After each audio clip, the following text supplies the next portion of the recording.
No ano de 1997, foi instaurada em solo brasileiro a primeira lei que tornava obrigatório o uso do capacete para quem guiava motocicletas. Antes disso, mais da metade dos motociclistas andava sem capacete. E como vocês podem imaginar, o índice de mortalidade em acidentes que envolviam motos era muito alta. E olha que ainda assim a adesão total ao capacete só começou quando o novo sistema de código de trânsito brasileiro começou a descontar pontos na carteira de motorista dos infratores. Porque ainda tinha muita gente andando sem a proteção. Agora, se você parar para pensar que foi preciso instituir uma lei bem severa para obrigar as pessoas a protegerem a própria integridade física e não morrerem com o crânio rachado em um acidente, imagina como a gente faz para tentar proteger as pessoas de caírem em golpes ou mesmo gastarem todas as suas economias em um buraco sem fundo de apostas. Para descobrir ou não a resposta a essa pergunta e várias outras, vamos seguir neste nosso segundo podcast da série Tremor Nerd, aqui no canal Tremor Studio.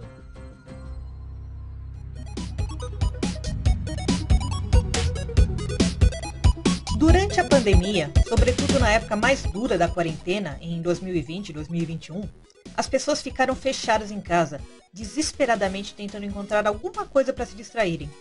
Foi um período muito bom para podcasts, videogames online, transmissões ao vivo e todo um renascimento da plataforma do YouTube, que estava começando a perder tração há algum tempo. Mas as pessoas queriam mais. Elas queriam fazer dentro de casa coisas que elas faziam só lá fora. E uma dessas coisas eram apostas em cassino.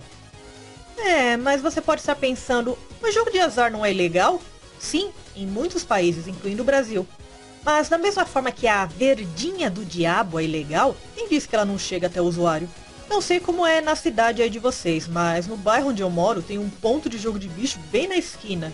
Sem falar em uma casa com um portãozinho pequeno que vive cheio de carros todo domingo, que nada mais é do que uma casa cheia de caça-níqueis, que todo mundo sabe que funciona lá. Sem falar nos bingos ilegais que ainda tem por aí, disfarçados sob a fachada de algum comércio qualquer, geralmente um restaurante self-service com preços mais baixos do que deveriam. Mas com a pandemia, muitos desses comércios tiveram que fechar. Afinal, qualquer movimentação suspeita poderia resultar em ações legais bem duras, não só pela quebra da quarentena, mas também, você sabe, por causa do jogo ilegal. E por esse motivo, estes últimos 3 anos foram a época de ouro dos sites de apostas, muitos inclusive entrando no ramo de apostas razoavelmente legalizadas, como as apostas na vitória de times de futebol, no estilo da loteca. Outros se disfarçavam na forma de joguinhos, algo que é feito para fingir que é um videogame, quando na verdade são apostas.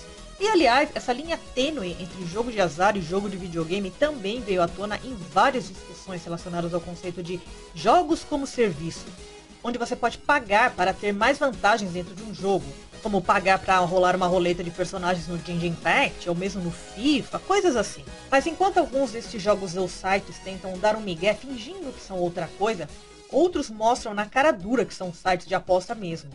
E mais, ainda esbanjam o seu sucesso esfregando na cara de todo mundo o quanto são poderosos ao patrocinar times grandes de futebol. E um deles que se tornou mais famoso no Brasil nos últimos tempos foi a Blaze.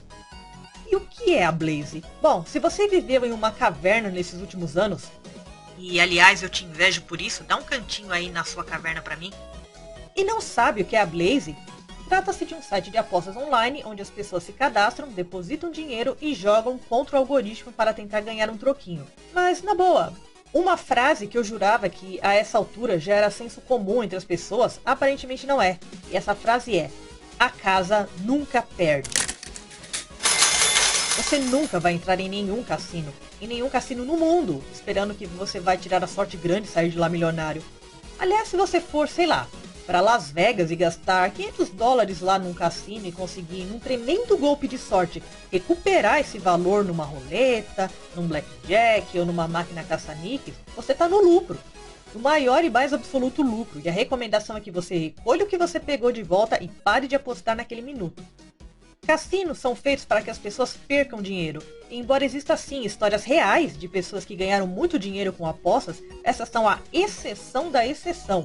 Para cada sortudo que ganha $100 mil em um cassino, outros 100 mil azarados perderam no mínimo $10 mil. Se os cassinos reais, aqueles que você entra, conversa com os funcionários, compra uma bebida e joga cartas na frente do croupier, já são uma falcatrua ao vivo, Imagine então os online, que você nem sequer sabe que tipo de algoritmo os caras colocam lá no joguinho. Aliás, você nem sequer sabe nada sobre essa empresa que você está depositando dinheiro. Se você ganhar uma aposta, quem garante que você vai conseguir sacar o valor de volta? E é exatamente o caso da Blaze, que andou retendo o dinheiro que muitas pessoas ganharam no site deles. Uma empresa com sede em uma ilha remota no Caribe, uma que não tem nenhuma legislação clara a respeito de jogos de azar, e que se ela te passar a perna, e ela passou a perna em muita gente, você vai precisar entrar com uma ação legal lá no tribunal desse país. Aqui no Brasil não dá para fazer muita coisa. E como tanta gente caiu no conto da Blaze? Aliás, como muita gente ainda tem esse costume em apostas, a verdade é que isso já está virando uma coisa do cotidiano do brasileiro. Tem amigo meu que acompanha futebol em boteco e eles já levam duas partes de dinheiro, uma para cerveja e outra para bet, como eles falam das apostas.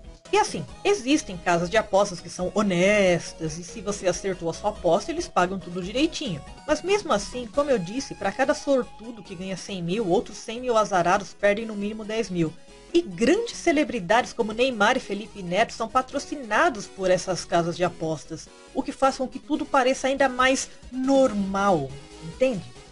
Agora você deve estar se perguntando, por que você está falando desse assunto em um podcast de coisas nerds? Simples, porque essa coisa de apostas está começando a impregnar o meio nerd. Vários youtubers e outros podcasts que divulgam conteúdo de filmes, HQs e videogames estão sendo patrocinados por empresas de apostas. O mais famoso é o Ei Nerd, mas também existem vários outros, como o Core e outros canais pequenos por aí. À primeira vista pode parecer estranho, porque o público nerd não é exatamente o público-alvo de casas de apostas, já que eles preferem gastar o dinheiro com outras coisas, como almofadas da Kimakura e loot boxes de CSGO. Mas a questão nem é mais se eles são o público-alvo ou não. Essas casas de apostas têm muito dinheiro para investir, e qualquer um que eles possam pescar para dentro do seu ecossistema de propaganda e vendas será bem-vindo. E essas empresas de apostas pagam bem, muito bem. Claro que depende do quão grande é o canal, né? Mas há relatos de youtubers que receberam um contrato de 900 mil reais por ano, praticamente virando milionários do dia para a noite. E embora exista a ideia desses influencers serem todos gananciosos, fazendo propagandas imorais sobre apostas só por conta da grana, a verdade é que muitos deles, sobretudo os canais pequenos, assinam esses contratos para sobreviverem. Afinal, a cada dia que passa, as plataformas de exibição de conteúdo, como YouTube, Twitch e até o Spotify, estão pagando cada vez menos para os criadores. E para não perderem receita, eles fazem esses acordos. Aliás, vale citar muitas plataformas que estão surgindo e ameaçando a posição das gigantes Twitch e YouTube, como a Rumble e até algumas plataformas que permitem abertamente a propaganda de jogos de apostas, como a Kick. E também outras que vêm ganhando destaque, que é a Trovo, que pertence à empresa chinesa Tencent, que aliás tem comprado vários estúdios de videogame por aí justamente porque esses estúdios estão com dificuldades financeiras. O problema é que algumas dessas plataformas também vêm cercadas de polêmicas. A Rumble veio com um discurso forte de ser uma plataforma livre, e por isso, discurso de ódio rola solto por lá, com a desculpa de ser liberdade de expressão.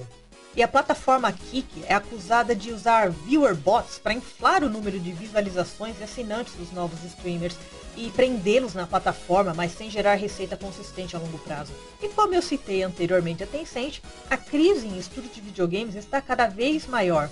Os jogos AAA estão ficando cada vez mais caros de se produzir, e isso está gerando condições de trabalho péssimas para os desenvolvedores, além de demissões em massa para maximizar os ganhos de um estúdio assim que eles lançam um jogo. Tudo para agradar os investidores, que jamais se contentam com nada. Para eles é dobrar todo ano os ganhos ou rua.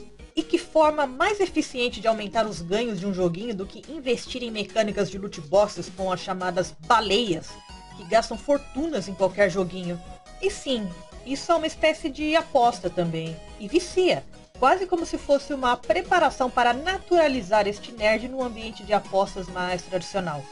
E voltando à questão central dos criadores de conteúdo, eles precisam de dinheiro, principalmente os canais menores e mais focados. Já não basta muitos deles perderem visualizações por conta de algoritmos que privilegiam polêmicas e discussões, mas também a margem de ganho diminui a cada instante. E se as plataformas estão fechando cada vez mais a margem de pagamentos deles, eles precisam recorrer à propaganda. E no mundo de hoje, do capitalismo tardio, onde as pessoas pagam alegremente por coisas que não geram valor algum, como NFTs, e ignoram conteúdo feito com qualidade e seriedade, não resta muita opção a não ser arranjar fonte de renda no maior dos vícios humanos. A possibilidade baixa de ganhar muito arriscando tudo. Todos fazendo propaganda para que as pessoas andem de moto sem capacete, só para enxergarem melhor as belas luzes dos cassinos na beira da estrada, até se esborracharem no asfalto.